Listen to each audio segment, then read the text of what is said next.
सींचने की कथा। एक समय की बात है, एक गांव में एक गरीब लेकिन बहुत श्रद्धालु स्त्री रहती थी। वह प्रतिदिन भगवान विष्णु और माता लक्ष्मी की पूजा करती थी। एक दिन उसने सुना कि केला के पेड़ को सींचने से, पानी देने और उसकी पूजा करने से घर में सुख समृद्धि आती है। उसने पूरे मन से हर गुरुवार को केले के पेड़ की पूजा शुरू कर दी। जल चढ़ाती, दीप जलाती और भगवान विष्णु का नाम जपती। कुछ समय बाद उसकी भक्ति से प्रसन्न होकर भगवान विष्णु एक साधु के रूप में उसके घर आए। उन्होंने उसकी परीक्षा लेने के लिए भोजन मांगा। गरीब होने के बावजूद उस स्त्री ने अपने पास का सारा भोजन साधु को प्रेम से दे दिया। साधु, जो वास्तव में भगवान विष्णु थे, उसकी भक्ति और सेवा से बहुत प्रसन्न हुए और उसे आशीर्वाद दिया, तुम्हारे घर में कभी धन धान्य की कमी नहीं होगी।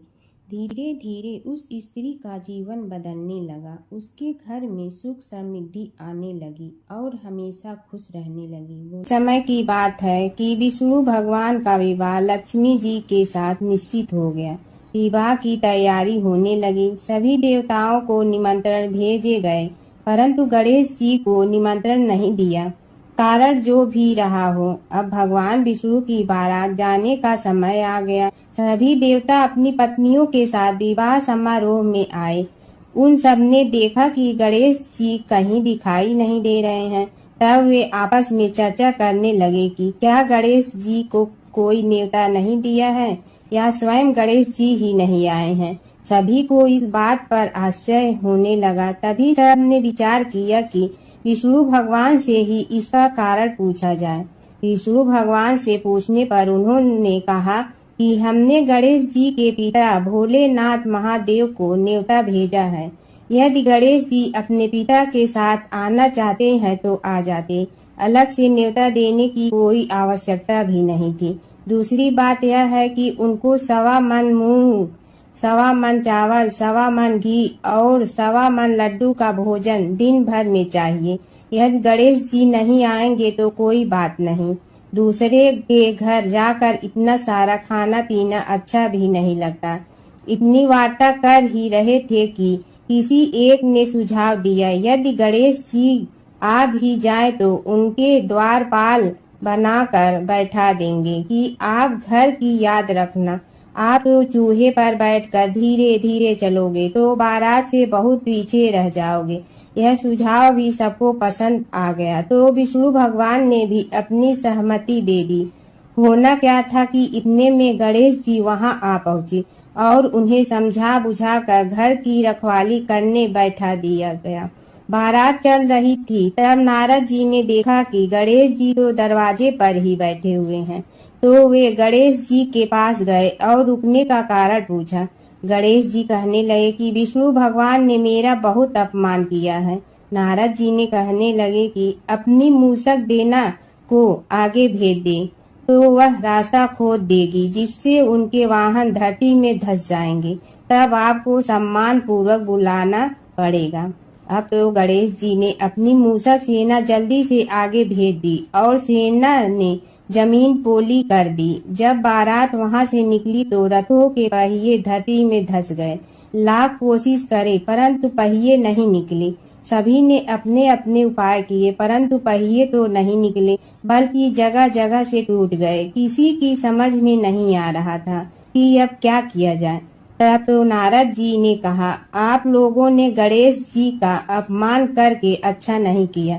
यदि उन्हें मना कर लाया जाए तो आपका कार्य सिद्ध हो सकता है और यह संकट टल सकता है। शंकर भगवान ने अपने दूत नंदी को भेजा और वे गणेश जी को लेकर आए। गणेश जी का आदर सम्मान के साथ पूजन किया। तब कहीं रथ के पहिए निकले। अब रथ के पहिए निकल के परंतु टूट गए तो उन्हें सुधारे गए। पास के खेत में खाती काम कर रहा था, उसे बुलाया गया। खाती अपना कार्य करने के पहले श्री गणेशाय नमः कहकर गणेश जी की वंदना मन ही मन करने लगा। देखते ही देखते खाती ने सभी पहियों को ठीक कर दिया। तब खाती कहने लगा कि हे देवताओं, आपने सर्वप्रथम गणेश जी को नहीं मनाया होगा और न ही उनकी पूजन की होगी, इसीलिए तो आपके साथ यह संकट आया है। हम तो मूर्ख अज्ञानी हैं, फिर भी पहले गणेश जी को पूजते हैं, उनका ध्यान करते हैं। आप लोग तो देवतागण हैं, फिर भी आप गणेश जी को कैसे भूल गए? अब आप लोग भगवान श्री गणेश जी की जय बोल कर जाएं तो आपके सब काम बन जाएंगे और संकट कट जाएंगे। ऐसा कहते हुए बारात वहां से चल दी और विष्णु भगवान को लक्ष्मी जी के साथ विवाह संपन्न करा के सभी सकुशल घर लौट आए। हे गणेश जी महाराज, आपने विष्णु को जैसे कारज सारियो ऐसे कारज सबको सिद्ध कर दो। बोलो गजानन भगवान की जय। भगवान विष्णु और नारद की कथा। एक बार नारद मुनि जी ने भगवान विष्णु जी से पूछा, हे भगवान, आपका इस समय सबसे प्रिय भक्त कौन है? अब विष्णु तो भगवान हैं, सो झट से समझ गए अपने भक्त नारद मुनि की बात और मुस्कुरा कर बोले, मेरा सबसे प्रिय भक्त उस गांव का एक किसान है। यह सुनकर नारद मुनि जी थोड़ा निराश हुए और फिर से एक प्रश्न किया, हे भगवान, आपका बड़ा भक्त तो मैं हूँ, तो फिर सबसे प्रिय क्यों नहीं? भगवान विष्णु जी ने नारद मुनि जी से कहा, इसका जवाब तो तुम खुद ही दोगे। जाओ, एक दिन उसके घर रहो और फिर सारी बात मुझे बताना। नारद मुनि जी सुबह सवेरे मुंह अंधेरे उस किसान के घर पहुंच गए। देखा अभी अभी किसान जगा है और उसने अब सबसे पहले अपने जानवरों को चारा देता, फिर मुंह धोता, दैनिक कार्यों से निवृत्त होता, जल्दी जल्दी भगवान का नाम लिया, रूखी सूखी रोटी खाकर जल्दी जल्दी अपने खेतों पर चला गया। सारा दिन खेतों में काम किया और शाम को वापस घर आया। जानवरों को अपनी जगह बांधा, उन्हें चारा पानी डाला, हाथ धोया, मुंह धोया, फिर थोड़ी देर भगवान का नाम लिया, फिर परिवार के संग बैठकर खाना खाया और कुछ बातें की और फिर से सो गया। अब सारा दिन यह सब देखकर नारद मुनि जी भगवान विष्णु के पास वापिस आए और बोले, भगवान, मैं आज सारा दिन उस किसान के संग रहा, लेकिन वो तो ढंग से आपका नाम भी नहीं ले सकता। उसने थोड़ी देर सुबह, थोड़ी देर शाम को और भी जल्दी जल्दी आपका ध्यान किया, और मैं तो 24 घंटे सिर्फ आपका ही नाम जपता हूँ। क्या आपका सबसे प्रिय भक्त वो गरीब किसान ही है? भगवान विष्णु जी ने नारद की बात सुनकर कहा, अब इसका जवाब भी तुम मुझे खुद ही देना। और भगवान विष्णु जी ने एक कलश अमृत से भरा नारद मुनि को थमाया और बोले, इस कलश को लेकर तुम तीनों लोकों की परिक्रमा कर के आओ, लेकिन ध्यान रहे अगर एक बूंद भी अमृत नीचे गिरा तो तुम्हारी सारी भक्ति और पुण्य नष्ट हो जाएगी। नारद मुनि तीनों लोकों की परिक्रमा करके जब भगवान विष्णु के पास वापस आए तो खुश होकर बोले, भगवान, मैंने एक बूंद भी अमृत नीचे नहीं गिरने दिया। विष्णु भगवान ने पूछा, और इस दौरान तुमने मेरा नाम कितना बार लिया, मेरा स्मरण कितनी बार किया? तो नारद बोले, अरे भगवान जी, मेरा तो सारा ध्यान इस अमृत पर था, फिर आपका ध्यान कैसे करता? भगवान विष्णु ने कहा, हे नारद, देखो उस किसान को, वो अपना कर्म करते हुए भी नियमित रूप से मेरा स्मरण करता है, क्योंकि जो अपना कर्म करते हुए भी मेरा जाप करे वो ही मेरा सबसे प्रिय भक्त है। तुम तो सारे दिन खाली बैठे ही जप करते हो, और जब तुम्हें कर्म दिया तो मेरे लिए तुम्हारे पास समय ही नहीं था। तो नारद मुनि सब समझ गए और भगवान के चरण पकड़ कर बोले, हे भगवान, आपने मेरा अहंकार तोड़ दिया, आप धन्य हैं। प्राचीन काल की बात है। एक नगर में धर्मपाल नाम का एक निर्धन किंतु अत्यंत धर्मनिष्ठ व्यक्ति रहता था।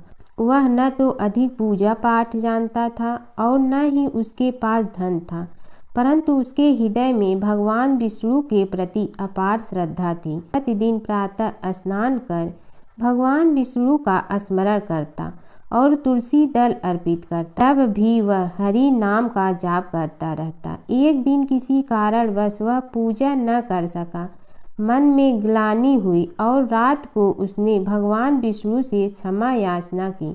उसी रात उसे स्वप्न में विष्णु ने दर्शन दिए और कहा, हे भक्त, जो भी व्यक्ति श्रद्धा से मेरा स्मरण करता है, मैं उसके सभी पाप हर लेता हूँ। भक्ति में विधि नहीं, भाव प्रधान होता है। कुछ समय बाद धर्मपाल के जीवन की सभी कठिनाइयाँ दूर हो गई। उसके घर में सुख, शांति और समृद्धि आ गई। अंत समय में उसे वैकुंठ लोक की प्राप्ति हुई। विष्णु भगवान की कथा। एक नगर में एक सेठ व एक सेठानी रहते थे और सेठानी रोज विष्णु भगवान की पूजा करती थी। सेठ को उसका पूजा करना बिल्कुल अच्छा नहीं लगता था। इसी वजह से एक दिन सेठ ने सेठानी को घर से निकाल दिया। घर से निकलने पर वह जंगल की ओर गई तो देखा 4 आदमी मिट्टी खोदने का काम कर रहे थे। उसने कहा कि मुझे नौकरी पर रख लो। उन्होंने उसे रख लिया, लेकिन मिट्टी खोदने से सेठानी के हाथों में छाले पड़ गए और उसके बाल भी उड़ गए।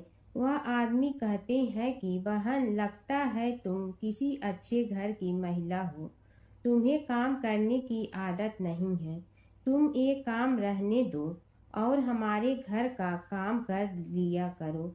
वह चारों आदमी उसे अपने साथ घर ले गए और वह 4 मुट्ठी अनाज लाते और सभी बांट कर खा लेते। एक दिन सेठानी ने कहा कि कल से 8 मुट्ठी अनाज लाना। अगले दिन वह 8 मुट्ठी अनाज लाए और सेठानी पड़ोसन से आग मांग लाई। उसने भोजन बनाया, विष्णु भगवान को भोग लगाया, फिर सभी को खाने को दिया। सारे भाई बोले कि बहन, आज तो भोजन बहुत स्वादिष्ट बना है। सेठानी ने कहा कि भगवान का जूठा है तो स्वाद तो होगा ही। सेठानी के जाने के बाद सेठ भूखा रहने लगा और आस पड़ोस के सारे लोग कहने लगे कि ये तो सेठानी के भाग्य से खाता था। एक दिन सेठ अपनी सेठानी को ढूंढने चल पड़ा। उसने ढूंढते हुए वह भी उस जंगल में पहुंच गया जहां वह चारों आदमी मिट्टी खोद रहे थे। सेठ ने उन्हें देखा तो कहा कि भाई, मुझे भी काम पर रख लो। उन आदमियों ने उसे काम पर रख लिया, लेकिन मिट्टी खोदने से उसके भी हाथों में छाले पड़ गए और बाल उड़ने लगे। उसकी यह हालत देख चारों बोले कि तुम्हें काम की आदत नहीं है, तुम हमारे साथ चलो और हमारे घर में रह लो। सेठ उन चारों आदमियों के साथ उनके घर चला गया और जाते ही उसने सेठानी को पहचान लिया, लेकिन सेठानी घूंघट में थी तो सेठ को देख नहीं पाई। सेठानी ने सभी के लिए भोजन तैयार किया और हर रोज की भांति विष्णु भगवान को भोग लगाया। उसने उन चारों भाइयों को भोजन परोस दिया, लेकिन जैसे ही वह सेठ को भोजन देने लगी तो विष्णु भगवान ने उसका हाथ पकड़ लिया। भाई बोले कि बहन, ये तुम क्या कर रही हो? वह बोली, मैं कुछ नहीं कर रही हूँ, मेरा हाथ तो विष्णु भगवान ने पकड़ लिया है। भाई बोले, हमें भी विष्णु भगवान के दर्शन कराओ। उसने भगवान से प्रार्थना की तो विष्णु जी प्रकट हो गए। सभी ने दर्शन किए। सेठ ने सेठानी से क्षमा मांगी और सेठानी को साथ चलने को कहा। भाइयों ने अपनी बहन को बहुत सा धन देकर विदा किया। जब सेठानी के साथ सेठ भी भगवान विष्णु की पूजा करने लगा और उनके परिणाम से उनका घर अन्न धन से भर गया। एक समय की बात है, एक भाई बहन रहते थे। बहन का नियम था कि वह अपने भाई का चेहरा देखते ही खाना खाती थी। हर रोज वह सुबह उठती थी और जल्दी जल्दी सारा काम करके अपने भाई का मुंह देखने के लिए उसके घर जाती थी। एक दिन रास्ते में एक पीपल के नीचे गणेश जी की मूर्ति रखी थी। उसने भगवान के सामने हाथ जोड़कर कहा कि मेरे जैसा अमर सुहाग और मेरे जैसा अमर पीहर सबको दीजिए। यह कहकर वह आगे बढ़ जाती है। जंगल के झाड़ियों के कांटे उसके पैरों में चुभा करते थे। एक दिन भाई के घर पहुंची और भाई का मुंह देखकर बैठ गई। तो भाभी ने पूछा, पैरों में क्या हो गया है? यह सुनकर उसने भाभी को जवाब दिया कि रास्ते में जंगल के झाड़ियों के गिरे हुए कांटे पांव में चुभ गए हैं। जब वह वापस अपने घर आ जाए तब भाभी ने अपने पति से कहा कि रास्ते को साफ करवा दो, आपकी बहन के पांव में बहुत सारे कांटा चुभ गए हैं। भाई ने तब कुल्हाड़ी लेकर सारी झाड़ियों को काटकर रास्ता साफ कर दिया, जिससे गणेश जी का स्थान भी वहां से हट गया। यह देखकर भगवान गुस्सा हो गए और उसके भाई के प्राण हर लिए। लोग अंतिम संस्कार के लिए जब भाई को ले जा रहे थे तब उसकी भाभी रोते हुए लोगों से कही, थोड़ी देर रुक जाओ, उसकी बहन आने वाली है। वह अपने भाई का मुंह देखे बिना नहीं रह सकती है, उसका यह नियम है। तब लोगों ने कहा, आज तो देख लेगी पर कल कैसे देखेगी? रोज दिन की तरह बहन अपने भाई का मुंह देखने के लिए जंगल में निकली। तब जंगल में उसने देखा कि सारा रास्ता साफ किया हुआ है। जब वह आगे बढ़ी तो उसने देखा कि सिद्धि विनायक को भी वहां से हटा दिया गया है। तब उसने जाने से पहले गणेश जी को एक अच्छे स्थान पर रखकर उन्हें स्थान दिया और हाथ जोड़कर बोली, भगवान मेरे जैसा अमर सुहाग और मेरे जैसा अमर पीहर सबको देना। और फिर बोलकर आगे निकल गई। भगवान सोचने लगे, अगर इसकी नहीं सुनी तो हमें कौन मानेगा, हमें कौन पूजेगा? तब सिद्धि विनायक ने उसे आवाज दी, बेटी इस खेजड़ी की 7 पत्तियां लेकर जा और उसे कच्चे दूध में धोकर भाई के ऊपर छींटा मार देना, वह उठकर बैठ जाएगा। यह सुनकर जब पीछे मुड़ी तो वहां कोई नहीं था। फिर वह यह सोचने लगी कि ठीक है, जैसा सुना वैसा कर लेती हूँ। फिर वह 7 खेजड़ी की पत्तियां लेकर अपने भाई के घर पहुंची। उसने देखा वहां कई लोग बैठे हुए हैं। भाभी बैठी रो रही है और भाई की लाश रखी है। तब उसने पत्तियों को बताए हुए नियम के तहत भाई के ऊपर इस्तेमाल किया। तब भाई उठकर बैठ गया। भाई बोला बहन से, मुझे बहुत ही गहरी नींद आ गई थी। तब बहन बोली, यह नींद किसी दुश्मन को भी न आए। और उसने सारी बात अपने भाई को बता दी। जमुना की कहानी। प्राचीन समय में एक गांव था जिसमें 2 बहनें रहा करती थी। एक बहन का नाम गंगा था तो दूसरी बहन का नाम जमुना था। एक बार दोनों बहनें एक साहूकार के खेत से गुजर रही थी तो जमुना ने 13 दाने जौ के तोड़ लिए, जिसे देख गंगा बोली कि तुझे तो ग्रहण लग गया, तूने चोरी की है। इस पर जमुना बोली कि अब मेरा ग्रहण कैसे धुलेगा? गंगा ने कहा कि तुझे 12 साल तक साहूकार के यहाँ नौकरी करनी पड़ेगी, तभी तेरा पाप धुलेगा और ग्रहण से मुक्ति मिलेगी।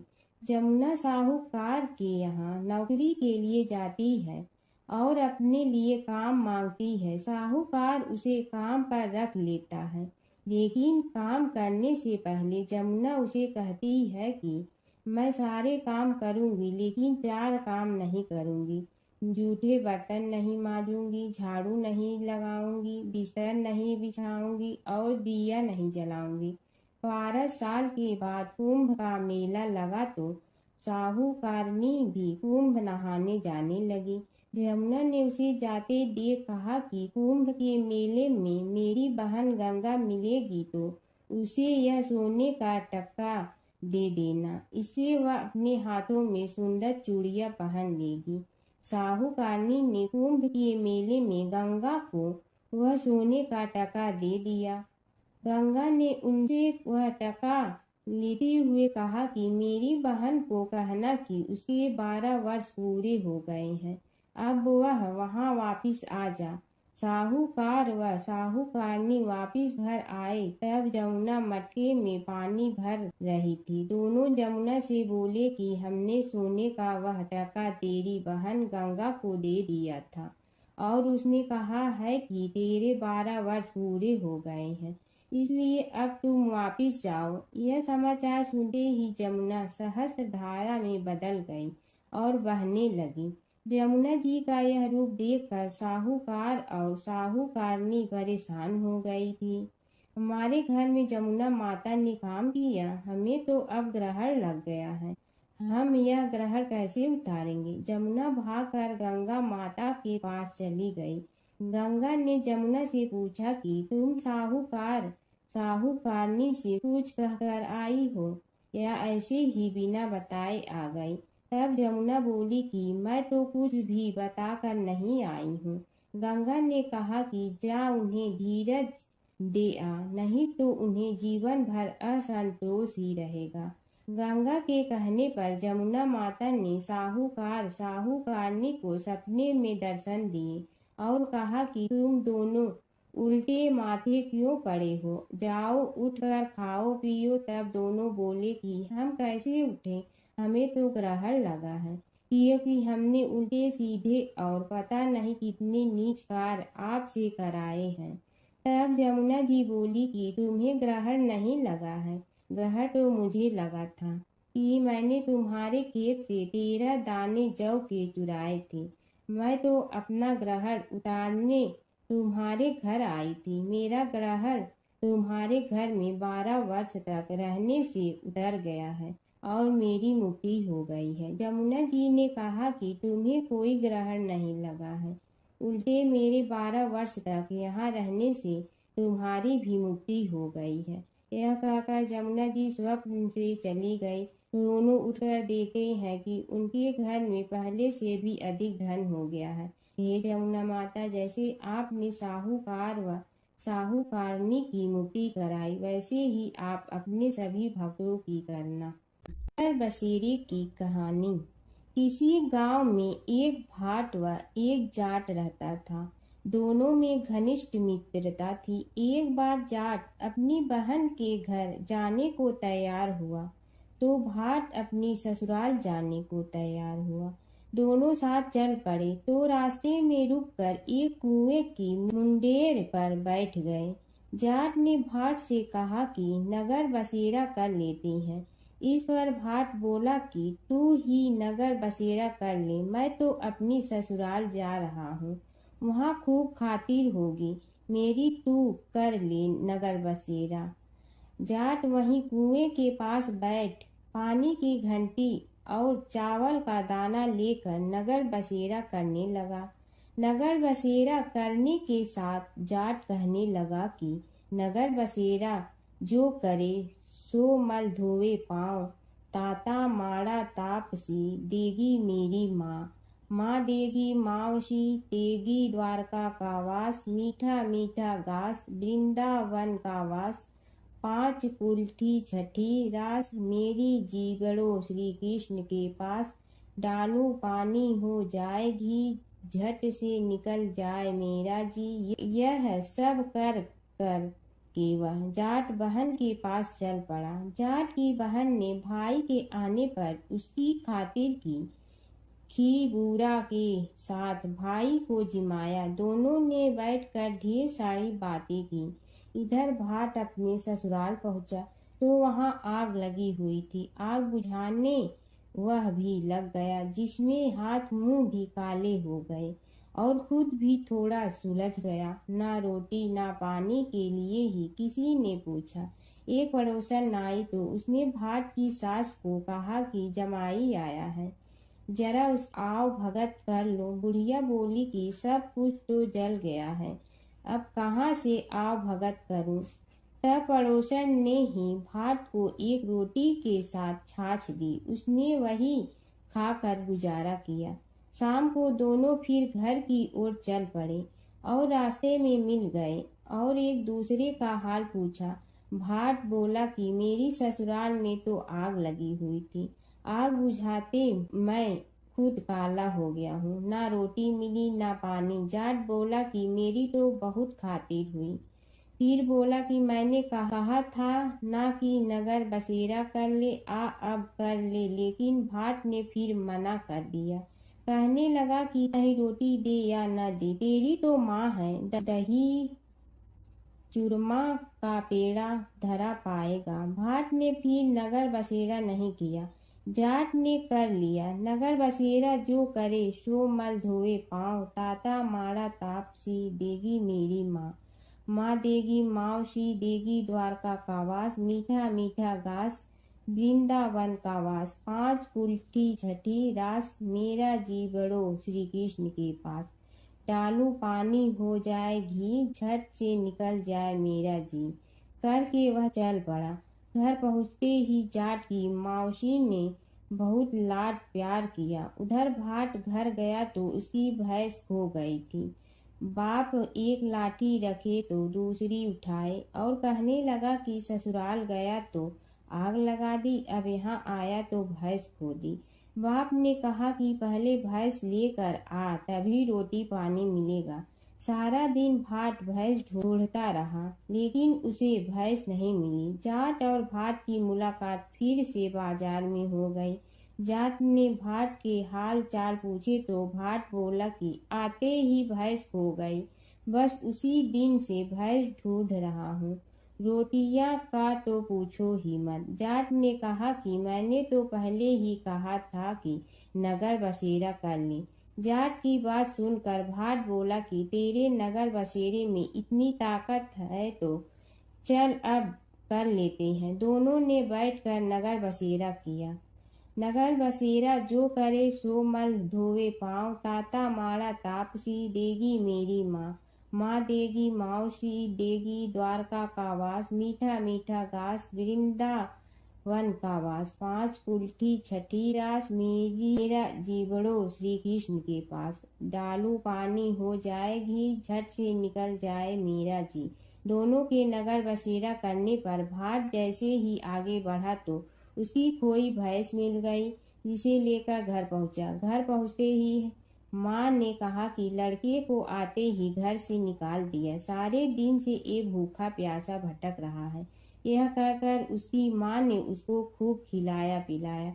इस घटना के बाद सारे नगर में ढिंढोरा पिटवा गया कि कब कोई अपने पीहर या सास से आते जाते नगर बसेरा करें। जैसे भाट को नगर बसेरा करने का फल मिला, वैसे ही हर किसी को मिलती है। माता सीता की कथा। यह कहानी सीता माता कहती थी और श्री राम इसे सुना करते थे।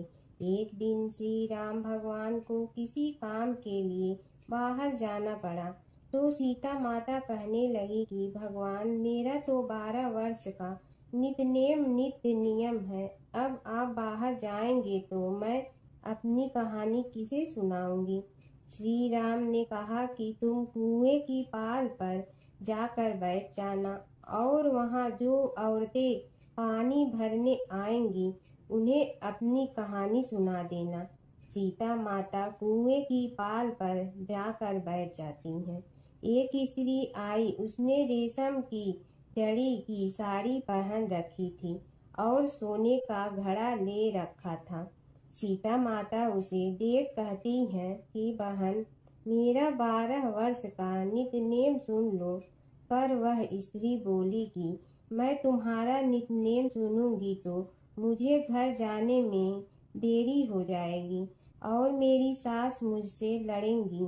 उसने कहानी नहीं सुनी और चली गई। उसकी रेशम जड़ी की साड़ी फट गई, सोने का घड़ा मिट्टी के घड़े में बदल गया। सास ने देखा तो पूछा कि ये किसका दोष अपने सिर लेकर आ गई है। बहू ने कहा कि कुएं पर एक औरत बैठी थी। उसने कहानी सुनने के लिए कहा, लेकिन मैंने सुनी नहीं, जिसका यह फल मिला है। बहू की बात सुनकर अगले दिन वही साड़ी और घड़ा लेकर सास कुएं की पाल पर गई। सास को वहीं माता सीता बैठी मिली, तो माता सीता ने कहा कि बहन, मेरी कहानी सुन लीजिए। सास बोली कि एक बार छोड़, मैं तो 4 बार कहानी सुन लूंगी। राम आए लक्ष्मण आए, देश के पुजारी आए, नित नेम का नेम लाए, आओ राम बैठो राम। तपी रसोई जियो राम, माखन मिश्री खाओ राम। दूध बतासा पियो राम, सूत के पल का मोठो राम। साल दुसाला पोठो राम, साल दुसाला ओढ़ो राम। जब बोलो जब राम ही राम, राम संवारे सबके काम। खाली घर भंडार भरेंगे, सबका बेड़ा पार करेंगे। श्री राम जय जय राम। सास बोली कि बहन, कहानी तो बहुत अच्छी लगी। कहानी सुनकर सास घर चली गई और उसकी साड़ी फिर से रेशम जड़ी की बन गई। मिट्टी का घड़ा फिर सोने के घड़े में बदल गया। बहू कहने लगी, सासू माँ, आपने ये सब कैसे किया? सास ने कहा कि बहू, तू दोष लगा के आई थी और मैं अब दोष उतार कर आ रही हूँ। बहू ने फिर पूछा कि वह कुएं वाली स्त्री कौन है? सास बोली कि वे सीता माता थी। वे पुराने से नया कर देती हैं, खाली घर में भंडार भर देती हैं। वह लक्ष्मी जी का वास घर में कर देती हैं। आदमी की जो भी इच्छा हो उसे पूरा कर देती हैं। बहू बोली कि ऐसी कहानी मुझे भी सुना दो। सास बोली कि ठीक है, तुम भी सुनो।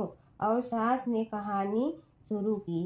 राम आए लक्ष्मण आए, देश के पुजारी आए, नित नेम का नेम लाए, आओ राम बैठो राम। तपी रसोई जियो राम, माखन मिश्री खाओ राम। दूध बतासा पियो राम, सूत के पल का मोठो राम। साल दुसाला पोठो राम, साल दुसाला ओढ़ो राम। जब बोलो जब राम ही राम, राम संवारे सबके काम। खाली घर भंडार भरेंगे, सबका बेड़ा पार करें। श्री राम जय राम। कहानी सुनकर बहू बोली कि कहानी तो बहुत अच्छी है। सास ने कहा कि ठीक है, इस कहानी को रोज कहा करेंगे।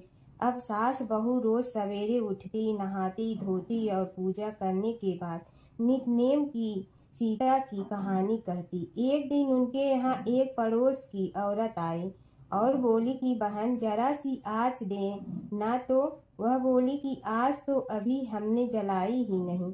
पड़ोसन ने कहा कि तुम सुबह 4 बजे से उठकर क्या कर रही हो?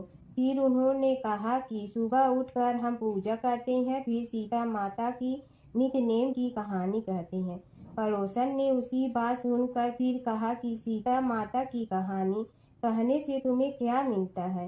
वे बोली कि इनकी कहानी कहने से घर में भंडार भर जाते हैं, सारे काम सिद्ध होते हैं, मन की इच्छा भी पूरी हो जाती है। पड़ोसन कहती है कि बहन, ऐसी कहानी तो मुझे भी सुना दो। फिर वह बोली कि ठीक है, तुम भी यह कहानी सुन लो। राम आए लक्ष्मण आए, देश के पुजारी आए, नित नेम का नेम लाए, आओ राम बैठो राम। सारी कहानी सुनने के बाद पड़ोसन कहने लगी, बहन, कहानी तो मुझे बहुत अच्छी लगी। अब वह पड़ोसन भी नित नेम सीता माता की कहानी कहने लगी। कहानी कहने से सीता माता ने पड़ोसन के भी भंडार भर दिए। अब तो पूरे मोहल्ले में नित नेम की कथा चल पड़ी। हर किसी की मनोकामना पूरी होने लगी। हे सीता माता, जैसे आपने उनके भंडार भरे, वैसे ही आप हमारे भी भंडार भरना, सबकी भरना, कहानी सुनने वाले के भी और कहानी कहने वाले के भी। प्राचीन काल की बात है। नैमिषारण्य क्षेत्र में ऋषि, महर्षि और साधु संतों का समाज जुड़ा था। उसमें श्री सूत जी भी विद्यमान थे। शौनक जी ने उनकी सेवा में उपस्थित होकर निवेदन किया कि हे अज्ञान रूप घोर तिमिर को नष्ट करने में करोड़ों सूर्यों के समान प्रकाशमान श्री सूत जी, हमारे कानों के लिए अमृत के समान जीवन प्रदान करने वाले कथा तत्व का वर्णन कीजिए। हे सूत जी, हमारे हृदयों में ज्ञान के प्रकाश की वृद्धि तथा भक्ति, वैराग्य और विवेक की उत्पत्ति जिस कथा से हो सकती हो, वह हमारे प्रति कहने की कृपा कीजिए। शौनक जी की जिज्ञासा से सूत जी बड़े प्रसन्न हुए। पुरातन इतिहासों के स्मरण से उनका शरीर पुलकायमान हो रहा था। वे कुछ देर उसी स्थिति में विराजमान रहकर कुछ विचार करते रहे और अंत में बोले, शौनक जी, इस विषय में आपके चित्त में बड़ी जिज्ञासा है। आप धन्य हैं जो सदैव ज्ञान की प्राप्ति में तत्पर रहते हुए विभिन्न पुराण कथाओं की जिज्ञासा रखते हैं।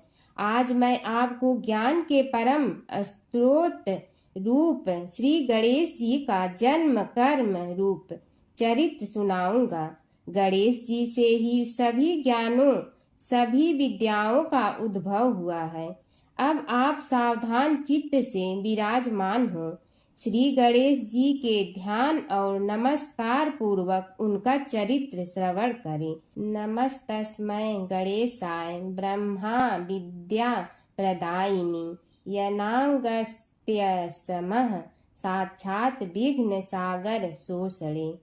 कैसे हैं वे श्री गणेश जो सभी प्रकार की ब्रह्म विद्याओं को प्रदान करने वाले, अर्थात ब्रह्मा के सगुण और निर्गुण स्वरूप पर प्रकाश डालने और जीव ब्रह्मा का अभेद प्रतिपादन करने वाली विद्याओं के दाता हैं। वे विघ्नों के समुद्रों को महर्षि अगस्त्य के समान शोषण करने में समर्थ हैं। इसलिए उनका नाम विघ्न सागर शोषक के नाम से प्रसिद्ध है। मैं उन भगवान श्री गणेश जी को नमस्कार करता हूँ। प्रथम पूजा के अधिकारी श्री गणेश जी, यह कहकर सूत जी कुछ समय के लिए मौन हो गए और फिर बोले, शौनक जी, भगवान गणेश जी ही सर्वप्रथम पूजा प्राप्ति के अधिकारी हैं। किसी भी देवता की पूजा करो, पहले उनकी पूजा करो। शौनक जी ने निवेदन किया, हे भगवान, हे सूत, सर्वप्रथम यह बताने की कृपा कीजिए कि गणेश जी को प्रथम पूजा का अधिकार किस प्रकार प्राप्त हुआ। इस विषय में मेरी बुद्धि मोह को प्राप्त हो रही है कि सृष्टि रचयिता ब्रह्मा जी, पालन करता भगवान नारायण और संहार करता शिव जी में से किसी को प्रथम पूजा का अधिकारी क्यों नहीं माना गया। यह त्रिदेव ही तो सबसे बड़ा देवता माने जाते हैं। सूत जी ने कहा, शौनक जी, यह भी एक रहस्य ही है। देखो, अधिकार मांगने से नहीं मिलता, इसके लिए योग्यता होनी चाहिए। संसार में अनेकों देवी देवताएं पूजे जाते हैं। पहले जो जिसका इष्ट देव होता है वह उसी की पूजा किया करता है। इससे बड़े देवताओं के महत्व में कमी आने की आशंका उत्पन्न हो गई। इस कारण देवताओं में परस्पर विवाद होने लगा। वे उसका निर्णय प्राप्त करने के लिए शिव जी के पास पहुँचे और प्रणाम करके पूछने लगे, प्रभु, हम सब में प्रथम पूजा का अधिकारी कौन है। शिव जी सोचने लगे कि किसे प्रथम पूजा का अधिकारी माने। तभी उन्हें एक युक्ति सूझी। बोले, देवगण, इसका निपटारा बातों से नहीं तथ्यों से होगा। इसके लिए एक प्रतियोगिता रखनी होगी, शिव की परिक्रमा करने की प्रतियोगिता। देवगण उनका मुख देखने लगे, शंकित हृदय से सोचने लगे कि कैसी प्रतियोगिता रहेगी। यह शिव जी ने उनके मन के भाव ताड़ लिए, इसलिए सांत्वना भरे शब्दों में बोले, घबराओ मत, कोई कठिन परीक्षा नहीं ली जाएगी। बस इतना ही कि सभी अपने अपने वाहनों पर चढ़कर संसार की परिक्रमा करो और फिर यहाँ लौट आओ। जो पहले लौटेगा वही सर्वप्रथम पूजा का अधिकारी होगा। अब क्या देर थी, सभी अपने अपने वाहन पर चढ़कर दौड़ पड़े। किसी का वाहन गजराज था तो किसी का सिंह, किसी का भैंसा तो किसी का मृग, किसी का हंस तो किसी का उल्लू, किसी का अश्व तो किसी का श्वान। अभिप्राय यह है कि वाहनों को विविधता के दर्शन उस समय जितने भले प्रकार से हो सकते थे उतने अन्य समय में नहीं। सबसे गया बीता वाहन गणेश जी का था मूषक, उससे चूहा भी कहते हैं। ऐसे वाहन के बल भरोसे इस प्रतियोगिता में सफल होना तो क्या, सम्मिलित होना भी हास्यास्पद है। गणेश जी ने सोचा, छोड़ो, क्या होगा प्रतियोगिता में भाग लेने से, हम तो यहाँ बैठे रह कर ही तमाशा देखेंगे। वे बहुत देर तक विचार करते रहे। अंत में उन्हें एक युक्ति सूझी। शिव जी स्वयं ही जगदाता हैं, यह संसार उन्हीं का प्रतिबिंब है, तब क्यों न इन्हीं की परिक्रमा कर ली जाए। इनकी परिक्रमा करने से ही संसार की परिक्रमा हो जाएगी। ऐसा निश्चय कर उन्होंने मूषक पर चढ़कर शिव जी की परिक्रमा की और उनके समक्ष जा पहुँचे। शिव जी ने कहा, तुमने परिक्रमा पूर्ण कर ली? उन्होंने उत्तर दिया, जी हाँ। शिव जी सोचने लगे कि इसे तो यहीं घूमते हुए देखा, फिर परिक्रमा कैसे कराया। देवताओं का परिक्रमा करके लौटना आरंभ हुआ और उन्होंने गणेश जी को वहां बैठे देखा तो माथा ठनक गया। फिर भी साहस करके बोले, अरे तुम विश्व की परिक्रमा के लिए नहीं गए? गणेश जी ने कहा, अरे मैं कब का यहाँ आ गया। देवता बोले, तुम्हें तो कहीं भी नहीं देखा। गणेश जी ने उत्तर दिया, देखते कहाँ से, समस्त संसार शिव जी में विद्यमान है। इनकी परिक्रमा करने से ही संसार की परिक्रमा पूर्ण हो गई। सूत जी बोले, शौनक, इस प्रकार गणेश जी ने अपनी बुद्धि के बल पर ही विजय प्राप्त कर ली। उनका कथन सत्य था, इसलिए कोई विरोध करता भी तो कैसे। बस उसी दिन से गणेश जी की प्रथम पूजा होने लगी। कीड़ी नगरा सींचने की कहानी। एक गांव में एक बुढ़िया माई रहती थी। उसके 2 बेटे तथा बहू भी थे। बुढ़िया माई भगवान श्री हरि विष्णु की परम भक्त थी। अपना जीवन दान धर्म पुण्य कार्य कर्मों में लगाती थी, परंतु बुढ़िया माई कभी भी मंदिर और सत्संग में व तीर्थ स्थानों पर नहीं जाती थी। एक बार गांव में भागवत कथा हो रही थी। बेटे ने कहा, माँ, आप सारा दिन घर में रहती हैं, आप मंदिर में भागवत कथा सुनने क्यों नहीं जाती? बुढ़िया माई ने बेटे का मन रखने के लिए कह दिया कि आज जाऊंगी, परंतु नहीं गई। ऐसा करते करते 6 दिन निकल गए। बुढ़िया माई के बेटे ने कहा, माँ, आज अंतिम दिन है, आज तो कथा सुनने आपको जाना ही पड़ेगा। सारा दिन घर का काम करके बुढ़िया माई ने जाते जाते इतनी देर कर दी कि अंतिम दिन की भागवत कथा भी समाप्त हो गई। भगवान श्री हरि विष्णु सन्यासी का रूप धारण करके बुढ़िया माई के पास आए और बोले, बुढ़िया माई, तुम कहाँ जा रही हो? बुढ़िया माई ने कहा, मैं भागवत कथा सुनने जा रही हूँ। तब सन्यासी रूपधारी भगवान श्री हरि विष्णु ने कहा, अब इतनी देर से क्यों जा रही हो? वहाँ तो अब कथा समाप्त हो गई है, अब वहाँ जाकर क्या करोगी? बुढ़िया माई ने कहा, अब घर से निकली हूँ तो जाकर ही रहूंगी। सब सन्यासी रूपधारी भगवान श्री हरि विष्णु ने कहा कि अब कथा समाप्त हो गई, भक्त लोग भी अपने अपने घर चले गए, अब तुम वहाँ से क्या लाओगी? तो बुढ़िया माई बोली, कुछ नहीं तो मैं वहाँ से एक ईंट ही उठा लाऊंगी। तो सन्यासी रूपधारी भगवान श्री हरि विष्णु बोले, तुम वहाँ से मिट्टी की ईंट लाओगी, उसके बदले में मैं तुम्हें एक सोने की ईंट दे देता हूँ। बुढ़िया माई ने ईंट ले ली और घर की तरफ चल पड़ी और विचार करने लगी कि यदि यह ईंट मैं घर लेकर जाऊंगी तो बेटे बहू झगड़ने लगेंगे। इसीलिए घर के आंगन में बाहर ही बुढ़िया माई ने वह ईंट जमीन में गाड़ दी। परंतु अब बुढ़िया माई का ध्यान उस ईंट पर ही रहने लगा। खाने पीने घर के काम करने में सदैव बुढ़िया माई अपना ध्यान सोने की ईंट पर ही लगाई रखती।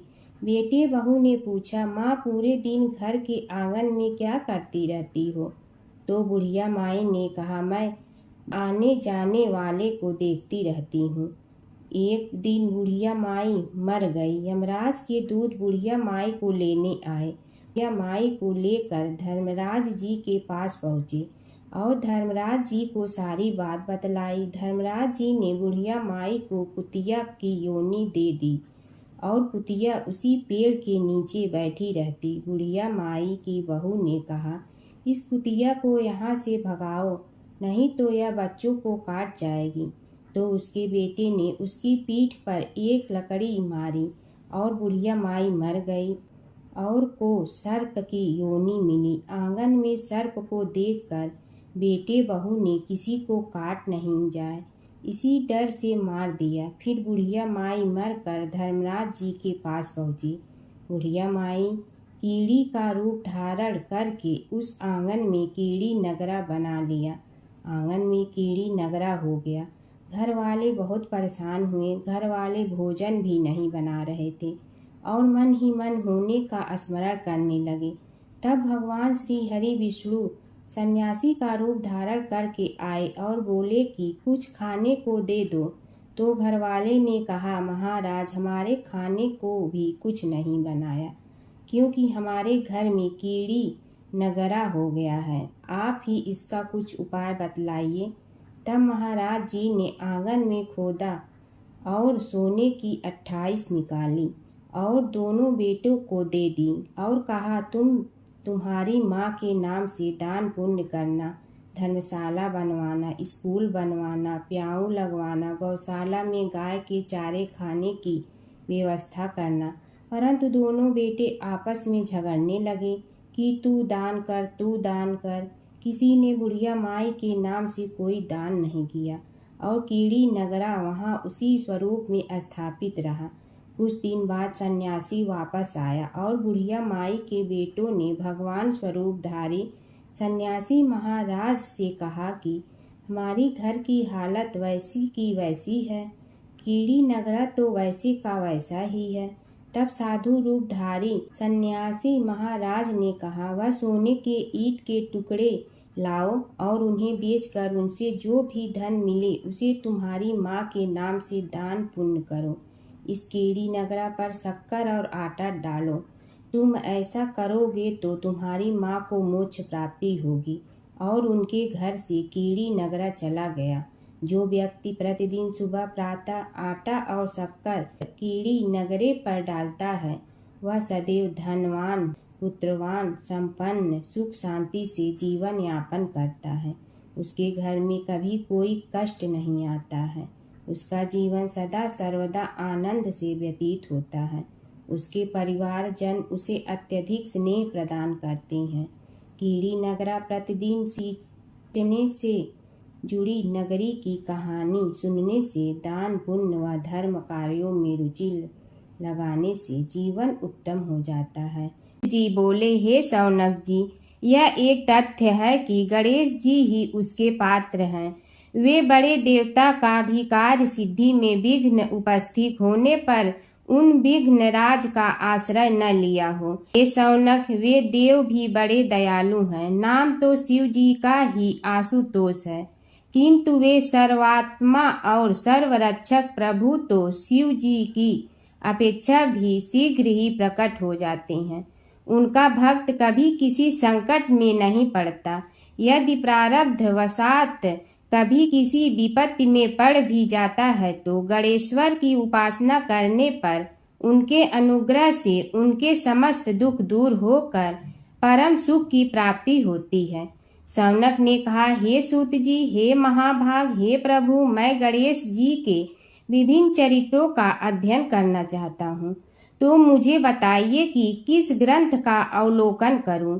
हे दयामय, आपको तो उनके समस्त चरित्र विदित है कि यदि आप ही उन्हें सुनाने की कृपा करें तो मेरा अत्यधिक उपकार होगा।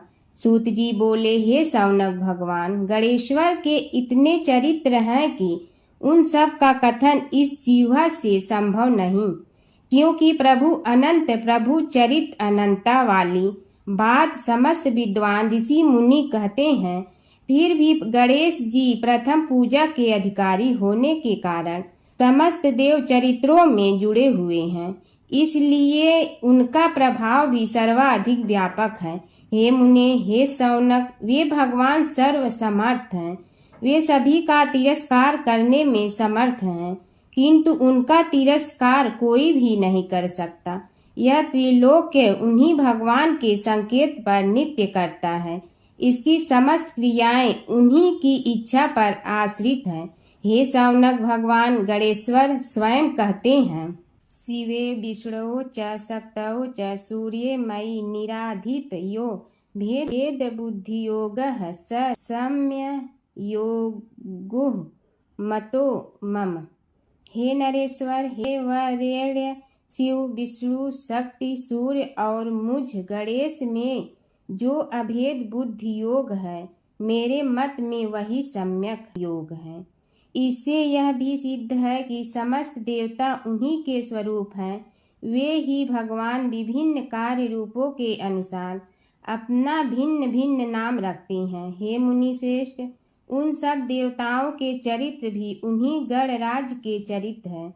यद्यपि सब चरित्र एक ही ग्रंथ में मिलने में संभव नहीं है, फिर भी गणेश्वर के अनेकों प्रमुख चरित्रों का वर्णन गणेश पुराण में हुआ है। राजा सोमकांत का वृत्तांत कथन।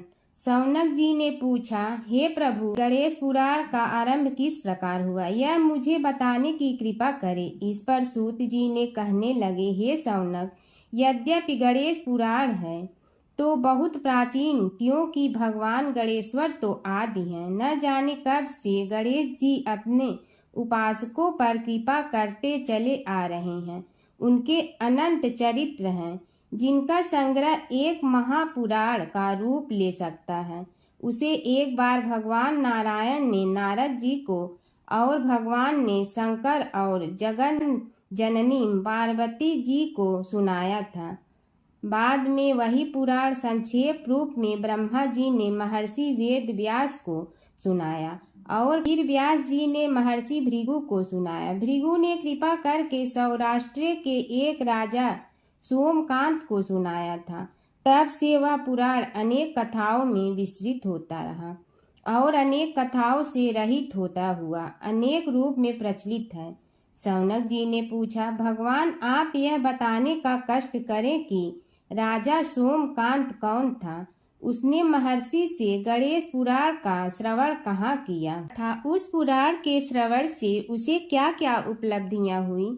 हे नाथ, मुझे श्री गणेश्वर की कथा के प्रति उत्कंठा बढ़ती ही जा रही है।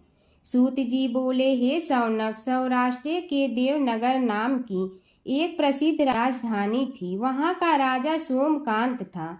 वह अपनी प्रजा का पुत्र के समान पालन करता था।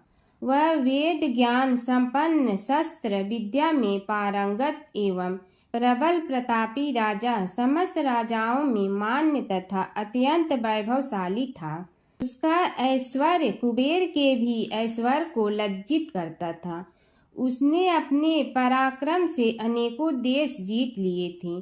उसकी पत्नी अत्यंत रूपवती, गुणवती, धर्माज्ञा एवं पतिव्रत धर्म का पालन करने वाली थी। वह सदैव अपने प्राणनाथ की सेवा में लगी रहती थी।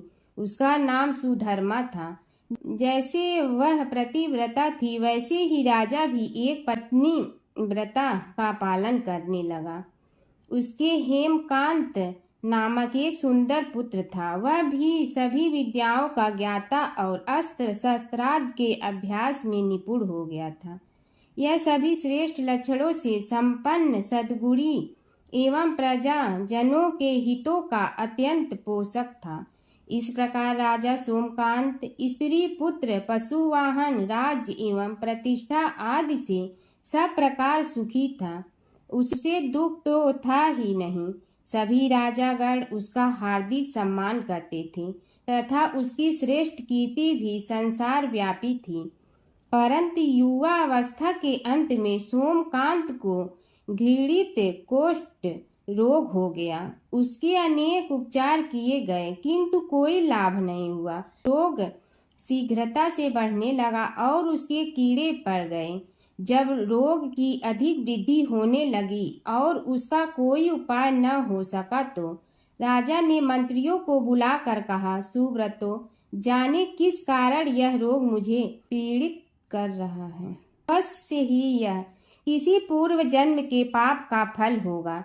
इसलिए मैं अब अपना समस्त राजपाट छोड़कर वन में रहूंगा। मेरे पुत्र हेमकांत को मेरे समान मानकर राज्य शासन का धर्म पूर्वक संचालन कराते रहें। यह कहकर राजा ने शुभ दिन दिखवाकर अपने पुत्र हेमकांत को राज्य पद पर अभिषेक किया और अपनी पत्नी सुधर्मा के साथ निर्जन वन की ओर चल दिया। प्रजापालक राजा के वियोग में समस्त प्रजा जन अश्रु बहाते हुए उनके साथ चले गए। राज्य की सीमा पर पहुंचकर राजा ने अपने पुत्र अमात्यगण और प्रजाजनों को समझाया, आप सब लोग धर्म के जानने वाले, श्रेष्ठ आचरण में तत्पर एवं सहृदय हैं। यह संसार तो वैसे भी परिवर्तनशील है। जो आज है वह कल नहीं था और आने वाले कल में भी नहीं रहेगा। इसलिए मेरे जाने से दुख का कोई कारण नहीं है। मेरे स्थान पर मेरा पुत्र सभी कार्यों को करेगा। इसलिए आप सब उसके अनुशासन में रहते हुए उसे सदैव सम्मान करते रहें। फिर पुत्र से कहा, बेटा, यह स्थिति सभी के समझ आती रही है। हमारे पूर्व पुरुष भी परंपरागत रूप से वृद्धावस्था आने पर वन में जाते रहे हैं।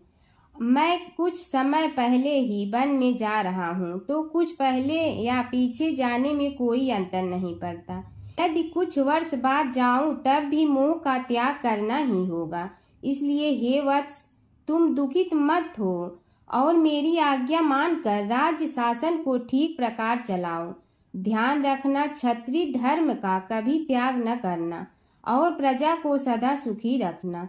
इस प्रकार राजा सोमकांत ने सभी को समझा बुझाकर वहां से वापस लौट आया और स्वयं अपनी पतिव्रता भार्या के साथ वन में प्रवेश किया। पुत्र हेमकांत के आग्रह से उसने सुबल और ज्ञान गम्य नामक 2 आत्माओं को भी साथ ले लिया। उन सब ने एक समतल एवं सुंदर स्थान देखकर वहां विश्राम किया। तभी उन्हें एक मुनि कुमार दिखाई दिया। राजा ने उससे पूछा, तुम कौन हो, कहाँ रहते हो? यदि उचित समझो तो मुझे बताओ। मुनि बालक ने कोमल बाणी में कहा, मैं महर्षि भृगु का पुत्र हूँ। मेरा नाम च्यवन है। हमारा आश्रम निकट में ही है। अब आप भी अपना परिचय दीजिए। राजा ने कहा, मुनि कुमार, आपका परिचय पाकर मुझे बड़ी प्रसन्नता हुई। मैं सौराष्ट्र के देवनगर नामक राज्य का अधिपति रहा हूँ। अब अपने पुत्र को राज्य देकर मैंने अरण्य की शरण ली है। मुझे कुष्ठ रोग अत्यंत पीड़ित किए हुए हैं। उसकी निवृत्ति का कोई उपाय करने वाला हो तो कृपा कर मुझे बताइए। मुनि कुमार ने कहा, मैं अपने पिताजी से अपना वृतांत कहता हूँ, फिर वे जैसा कहेंगे आपको बताऊंगा। यह कहकर मुनि बालक चला गया और कुछ देर में ही आकर बोला, राजन, मैंने आपका वृतांत अपने पिताजी को बताया। उनकी आज्ञा हुई है कि आप सब मेरे साथ आश्रम में चलकर उनसे भेंट करें, तभी आपके रोग के विषय में भी विचार किया जाएगा। राजा सोमकांत के पूर्व जन्म का वृत्तांत भृगु द्वारा वर्णन। राजा अपनी पत्नी और अमात्यों के सहित च्यवन के साथ साथ भृगु आश्रम में जा पहुंचा और उन्हें प्रणाम कर बोला, हे भगवान, हे महर्षि, मैं आपकी शरण हूँ। आप मुझ कुष्ठी पर कृपा कीजिए। महर्षि बोले, राजन, यह तुम्हारे किसी पूर्व जन्म कृत पाप का ही उदय हो गया है। इसका उपाय मैं विचार करके बताऊंगा। आज तो तुम सब स्नान आज से निवृत्त होकर रात्रि विश्राम करो। महर्षि की आज्ञा अनुसार सबने स्नान, भोजन आदि के उपरांत रात्रि व्यतीत की और प्रातः काल स्नान आदि नित्य कर्मों से निवृत्त होकर महर्षि की सेवा में उपस्थित हुए। महर्षि ने कहा, राजन, मैंने तुम्हारे पूर्व जन्म का वृतांत जान लिया हूँ और यह भी विदित कर लिया है कि किस पाप के फल से तुम्हें इस रोग की प्राप्ति हुई है। यदि तुम चाहो तो उसे सुना दूं। राजा ने हाथ जोड़कर निवेदन किया, बड़ी कृपा होगी मुनिनाथ, मैं उसे सुनने के लिए उत्कंठित हूँ। महर्षि ने कहा, तुम पूर्व जन्म में एक धनवान वैश्य के लाडले पुत्र थे। वह वैश्य विंध्याचल के निकट कौलहार नामक ग्राम में निवास करता था। उसकी पत्नी का नाम सुलोचना था। तुम उसी वैश्य दंपत के पुत्र हुए। तुम्हारा नाम कामद था। तुम्हारा लालन पालन बड़े लाड चाव से हुआ। उन्होंने तुम्हारा विवाह एक अत्यंत सुंदरी वैश्य कन्या से कर दिया था, जिसका नाम कुटुम्बिनी था। यद्यप तुम्हारी भार्या सुशीला थी और तुम्हें सदैव धर्म में निरत देखना चाहती थी, किंतु तुम्हारा स्वभाव वासनांध होने के कारण दिन प्रतिदिन उज्जवल होता जा रहा था। किंतु माता पिता भी धार्मिक थे, इसलिए उनके सामने तुम्हारी उज्ज्वलता दबी रही। परंतु माता पिता की मृत्यु के बाद तुम निरंकुश हो गए और अपनी पत्नी की बात भी नहीं मानते थे। तुम्हें अनाचार में प्रवृत्त देखकर उसे दुख होता था, तो भी उसका कुछ बस न चलता था। तुम्हारी उन्मत्तता चरम सीमा पर थी। अपनों से भी द्वेष और क्रूरता का व्यवहार किया करते थे। हत्या आदि कराते थे। तुम्हारे लिए सामान्य बात हो गई। पीड़ित व्यक्तियों ने तुम्हारे विरुद्ध राजा से पुकार की। अभियोग चला और तुम्हें राज्य की सीमा से भी बाहर चले जाने का आदेश हुआ। तब तुम घर छोड़कर किसी निर्जन वन में रहने लगे। उस समय तुम्हारा कार्य लोगों को लूटना और हत्या करना ही रह गया। एक दिन मध्याह्न काल था। गुणवर्धक नामक एक विद्वान ब्राह्मण उधर से निकला। बेचारा अपनी पत्नी को लिवाने के लिए ससुराल जा रहा था। तुमने उस ब्राह्मण युवक को पकड़कर लूट लिया। प्रतिरोध करने पर उसे मारने लगे तो वह चित्कार करने लगा, मुझे मत मार, मत मार, देख मेरा दूसरा विवाह हुआ है। मैं पत्नी को लेने के लिए जा रहा हूँ। किंतु तुम तो क्रोधवश में ऐसे लीन हो रहे थे कि तुमने उसकी बात सुनकर भी नहीं सुनी। जब उसे मारने लगे तो उसने श्राप दे दिया, अरे हत्यारे, मेरी हत्या के पाप से तो सहस्त्र कल्प तक घोर नरक भोगोगे। तुमने उसकी कोई चिंता न की और सिर काट लिया। राजन, तुमने ऐसी ऐसी एक नहीं बल्कि अनेक निरीह हत्याएं की थी, जिनकी गणना करना भी पाप है। इस प्रकार इस जन्म में तुमने घोर पाप कर्म किए थे, किंतु बुढ़ापा आने पर जब अशक्त हो गए तब तुम्हारे साथ जो क्रूर कर्मा थे वे भी किनारा कर गए। उन्होंने सोच लिया कि अब तो इसे खिलाना भी पड़ेगा, इसलिए मरने दो यहीं। अमोघ प्रभाव गणेश उपासना का कथन। राजन, अब तुम निरालंब थे, चल फिर तो सकते ही नहीं थे। भूख से पीड़ित रहने के कारण रोगों ने भी घेर लिया। उधर से जो कोई निकलता तुम्हें घृणा की दृष्टि से देखता हुआ चला जाता। तब तुम आहार की खोज में बड़ी कठिनाई से चलते हुए एक जीर्ण शीर्ण देवालय में पहुंचा। उसमें भगवान गणेश्वर की प्रतिमा विद्यमान थी। तब न जाने किस पुण्य के उदय होने से तुम्हारे मन में गणेश जी के प्रति भक्ति भाव जागृत हुआ। तुम निराहार रहकर उनकी उपासना करने लगे। उससे तुम्हें सब कुछ मिला और रोग भी कम हुआ। राजन, तुमने अपने साथियों की दृष्टि बचाकर बहुत सा धन एक स्थान पर गाड़ दिया था। अब तुमने उस धन को उसे देवालय के जीर्णोद्धार में लगाने का निश्चय किया। शिल्पी बुलाकर उस मंदिर को सुंदर और भव्य बनवा दिया। इस कारण कुख्याति सुख्याति में बदलने लगी। फिर यथा समय तुम्हारी मृत्यु हुई। यमदूतों ने पकड़कर तुम्हें यमराज के समक्ष उपस्थित किया। यमराज तुमसे बोले, जीव, तुमने पाप और पुण्य दोनों ही किए हैं और दोनों का ही भोग तुम्हें भोगना है, किंतु पहले पाप का फल भोगना चाहते हो पुण्य का। इसके उत्तर में तुमने प्रथम अपने पुण्य कर्मों के भोग की इच्छा प्रकट की और इसीलिए उन्होंने तुम्हें राजकुल में जन्म लेने के लिए भेज दिया। पूर्व जन्म में तुमने भगवान गणाध्यक्ष का सुंदर एवं भव्य मंदिर बनवाया था, इसलिए तुम्हें सुंदर देह की प्राप्ति हुई। यह कहकर महर्षि भृगु कुछ रुके। उन्होंने देखा कि राजा को इस वृतांत पर शंका हो रही है। तभी महर्षि के शरीर में असंख्य विकराल पक्षी उत्पन्न होकर राजा की ओर झपटे। उनकी चोंच बड़ी तीक्ष्ण थी, जिनसे वे राजा के शरीर को नोच नोच कर खाने लगे। उसके कारण उत्पन्न असहनीय पीड़ा से व्याकुल हुए राजा ने महर्षि के समक्ष हाथ जोड़कर निवेदन किया, प्रभु आपका आश्रम तो समस्त द्वेष आदि से परे है और यहाँ मैं आपकी शरण में बैठा हूँ, तब यह पक्षी मुझे आकर ही क्यों पीड़ित कर रहे हैं। हे मुनिनाथ, इनसे मेरी रक्षा कीजिए। महर्षि ने राजा के अंतर्वचन सुनकर सांत्वना देते हुए कहा, राजन, तुमने मेरे वचनों में शंका की थी और जो मुझ सत्यवादी के कथन में शंका करते हैं उसे खाने के लिए मेरे शरीर से इसी प्रकार पक्षी प्रकट हो जाते हैं, जो कि मेरे हुंकार करने पर भस्म हो जाया करते हैं। यह कर महर्षि ने हुंकार की और तभी वे समस्त पक्षी भस्म हो गए। राजा श्रद्धावनत होकर उनके समक्ष अश्रुपात करता हुआ बोला, प्रभु अब आप पाप से मुक्त होने का उपाय कीजिए। महर्षि ने कुछ विचार कर कहा, राजन, तुम पर भगवान गणेश्वर की कृपा सहज रूप से है और वे ही प्रभु तुम्हारे पापों को भी दूर करने में समर्थ हैं, इसलिए तुम उनके पाप नाशक चरित्रों का श्रवण करो।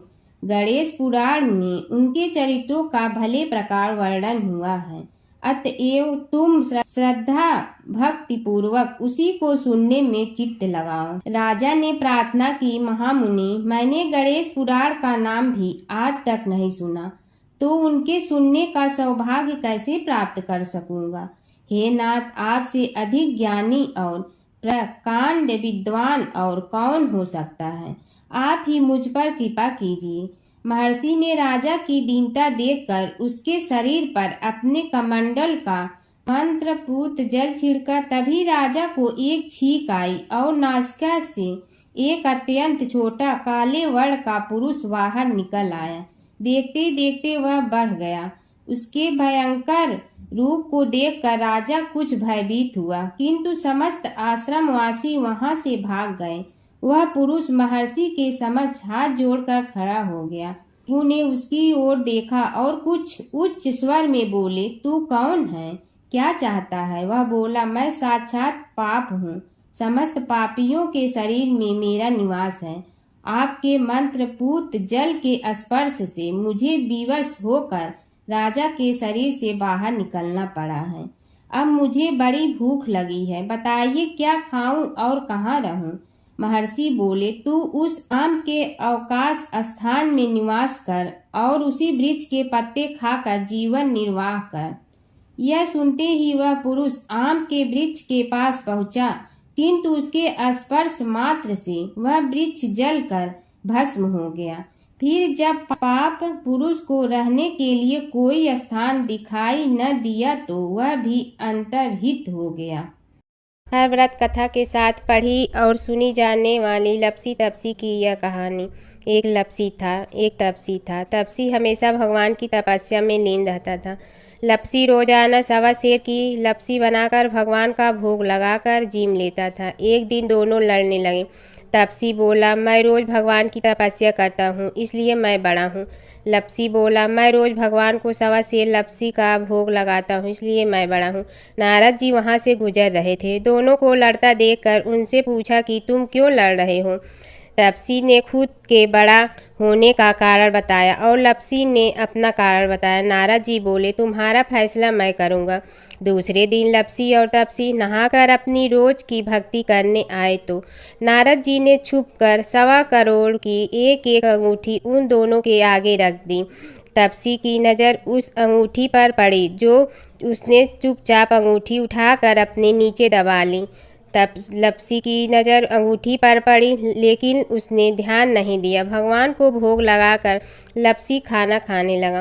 नारद जी सामने आए तो दोनों ने पूछा कि कौन बड़ा, तो नारद जी ने तपसी से खड़ा होने को कहा। वो खड़ा हुआ तो उसने नीचे दबी अंगूठी दिखाई पड़ी। नारद जी ने लपसी से कहा, तपस्या करने के बाद भी तुम्हारी चोरी करने की आदत नहीं गई, इसलिए लपसी बड़ा है और तुम्हें तुम्हारी तपस्या का कोई फल भी नहीं मिलेगा। तपसी शर्मिंदा होकर माफ़ी मांगने लगा। उसने नारद जी से पूछा, मुझे मेरी तपस्या का फल कैसे मिलेगा? नारद जी ने कहा, यदि कोई गाय और कुत्ते की रोटी नहीं बनाएगा तो फल तुम्हें मिलेगा। यदि कोई ब्राह्मण को भोजन करवा कर दक्षिणा नहीं देगा तो फल तुम्हें मिलेगा। यदि कोई साड़ी के साथ ब्लाउज नहीं देगा तो फल तुझे मिलेगा। यदि कोई दिए से दिया जलाएगा तो फल तुम्हें मिलेगा। यदि कोई सारी कहानी सुने लेकिन तुम्हारी कहानी नहीं सुने तो फल तुझे मिलेगा। उसी दिन से हर व्रत कथा कहानी के साथ लपसी तपसी की कहानी भी सुनी और कही जाती है। ओम जय जगदीश हरे स्वामी जय जगदीश हरे, भक्त जनों के संकट क्षण में दूर करे। ओम जय जगदीश हरे, जो ध्यावे फल पावे, दुख बिन दे मन का, सुख संपत्ति घर आवे, कष्ट मिटे तन का। ओम जय जगदीश हरे, मात पिता तुम मेरे, शरण कहूँ किसकी, तुम विनय और न दूजा, आस करूँ जिसकी। ओम जय जगदीश हरे, तुम पूर्ण परमात्मा, तुम अंतर्यामी, पार ब्रह्म परमेश्वर, तुम सबके स्वामी। ओम जय जगदीश हरे, तुम बिंदा के सागर, तुम पालन करता, मैं मूरख कल काम, कृपा करो भरता। ओम जय जगदीश हरे, तुम हो ये कय गोचर, सबके प्राणपति, किस विधि मिलूं दया में, तुमको मैं कुमति। ओम जय जगदीश हरे, दीन बंधु दुख हरता, तुम रक्षक मेरे, अपने हाथ उठाओ द्वार पड़ा तेरे। ओम जय जगदीश हरे, विषय विकार मिटा, पाप हरो देवा, श्रद्धा भक्ति बढ़ाओ, संतन की सेवा। ओम जय जगदीश हरे, तन मन धन सब तेरा, स्वामी सब कुछ है तेरा, तेरा तुझको अर्पण क्या लागे मेरा। ओम जय जगदीश हरे, जय जगदीश हरे, स्वामी जय जगदीश हरे, भक्त जनों के संकट क्षण में दूर करे। ओम जय जगदीश हरे, स्वामी जय जगदीश हरे।